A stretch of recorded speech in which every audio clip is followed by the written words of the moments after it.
Okay, today's video is going to be a companion to a blog post that I made a number of years back, comparing the recording process to making a pizza. And I thought it'd be a good idea to make something more visual to go with that. So what we have here is we have a make-believe song. This is a collection of loops from a loop library, and I'm just using these to demonstrate the general concept here. So what we want to kind of keep in mind is that these recordings have been made in a professional studio with professional musicians, and they're actually very clean.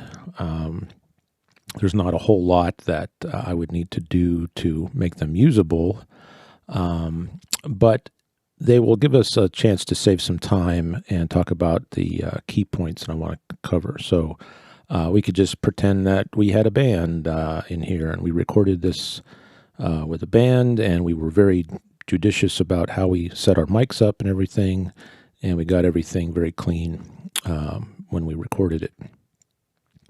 Now we have tried to get a piece here that has a lot of different parts, and we're not going to do the whole song, but we're going to do enough of it to get the idea.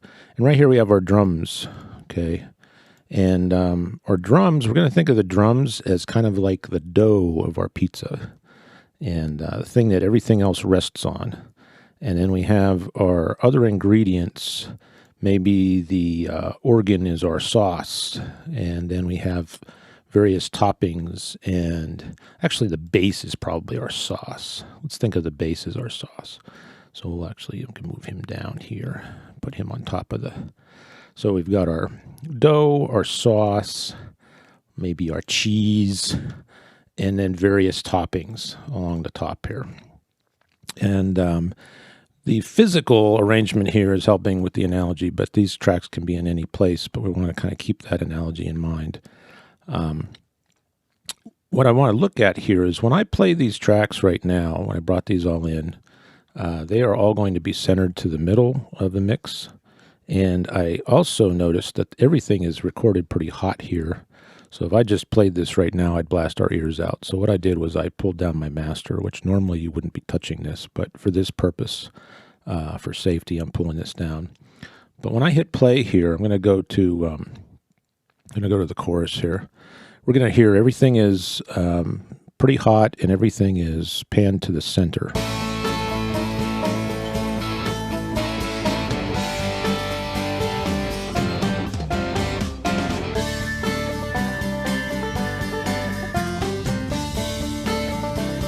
Okay.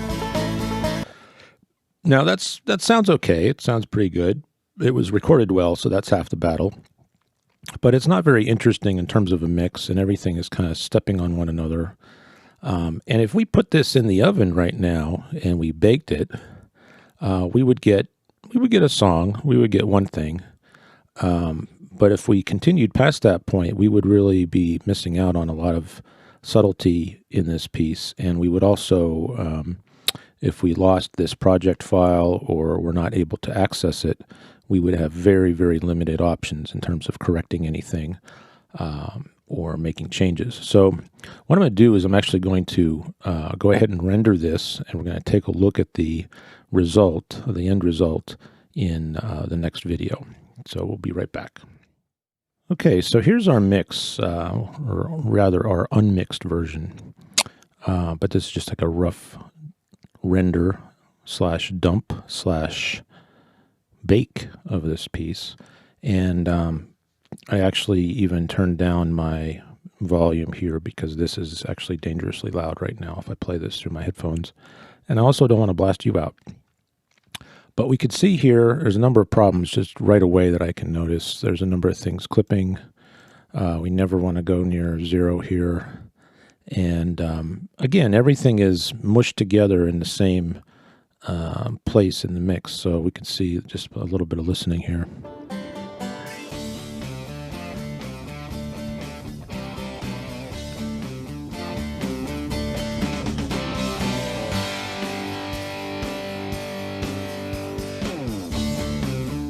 We can see the clipping here, and when this goes forward, we'll see a lot more clipping. There we go.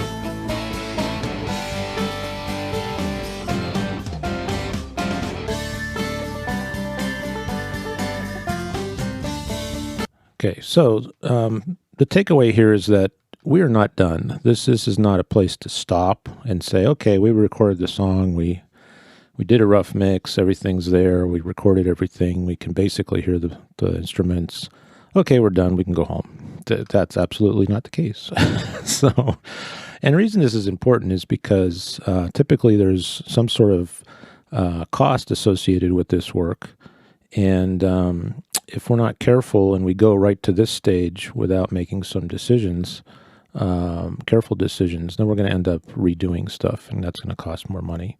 So let me go ahead and go back, and we're going to look at the mix again and see if we can make something a little bit better. Okay, we're back to our multi-track project file here. And I just want to walk through some of the changes I made and some of the reasoning behind them. So the very first thing was I brought my volume on all of these down and put my master back up, because typically you want this to be, you don't want to be touching the master volume.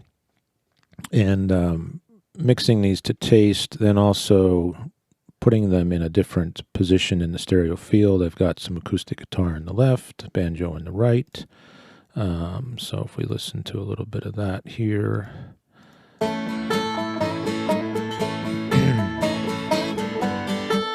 And something similar with the organ and the electric guitar here, just to give a little bit of space, a little bit of reverb. Again, this is very simplified. There's a lot more that goes into this. The drums, I wanted to just kind of rein them in a little bit, so I've widened them a little bit, and the vocal, we'll come back to that later. So right now I've got a much better mix altogether, and I also put a fade in here. I doubled the chorus at the end, and I put a fade in here through automation. So let's take a look at this from the beginning. And also one thing to note, I did put some EQ on here. I did EQ the acoustic guitar to get rid of some of the mud and low end on that. And I think I did the same thing with the banjo. Yep. So let's take a listen from the beginning.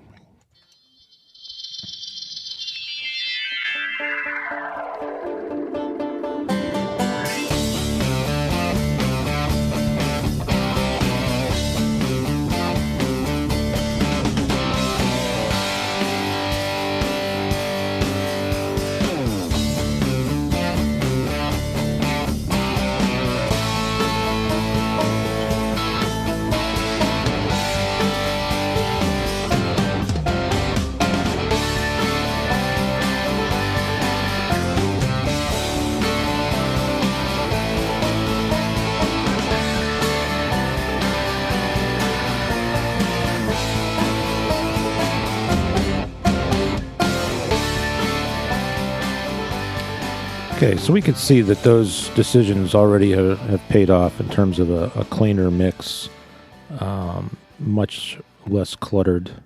And let me go ahead and render this, and we'll take a look at the final product from that.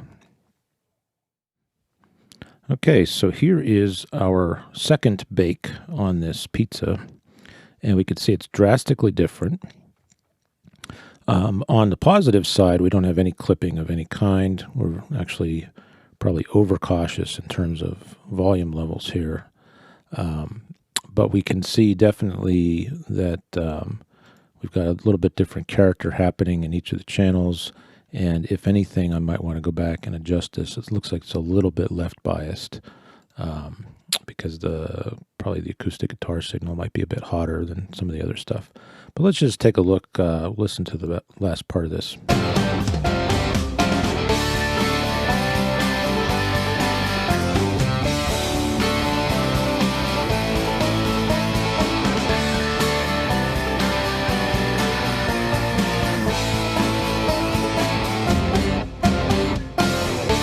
So yeah, this over here in the intro, you could see my right channel is a little bit weaker.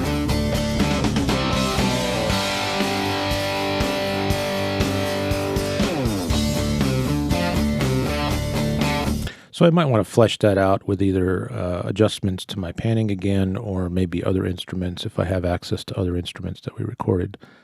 So now we're not talking about mastering in this video. Certainly the final level of this piece would need to be a bit higher. Still not too high. I'd probably want to be up around -3 or -6 dB before I send this on to somebody else for any kind of mastering.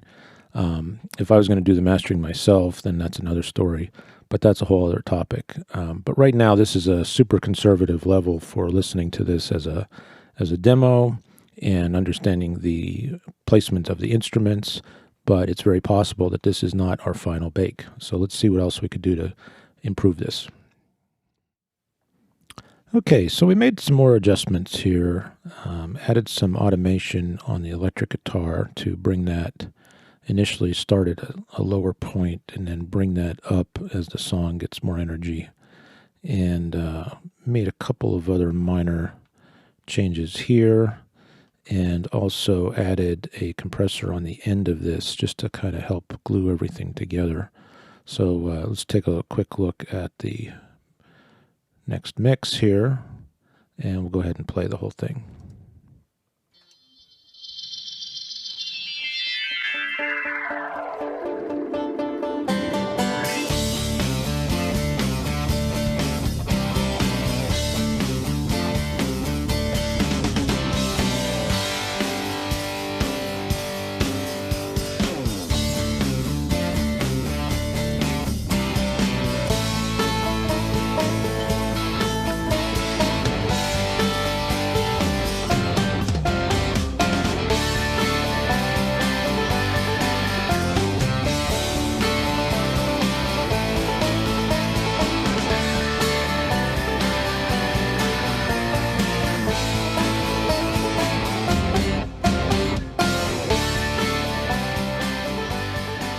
Okay, not too bad. So again, if I had to make changes, I could go back. If I was working with somebody else and paying them to do that by the hour, that would take time and cost money. And if I went beyond this point, if we went into really further seriously considering this for mastering, for final delivery, then we would have even more interest in not having to go back and fix anything. So the whole idea that you can fix it in the mix is not a good practice. Even if I am back here, if I didn't have really clean tracks to work with, that would take time too. So, this is kind of a luxury dealing with pre-recorded tracks like this, but in the real world, it would take a lot more effort to get tracks this clean. And so that is the concept of treating the mix and the recording process as if you're making a pizza. So thanks for watching.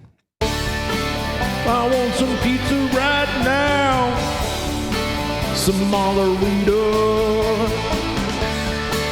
Get me some pizza right now. I want some pizza. You're in pizza country now.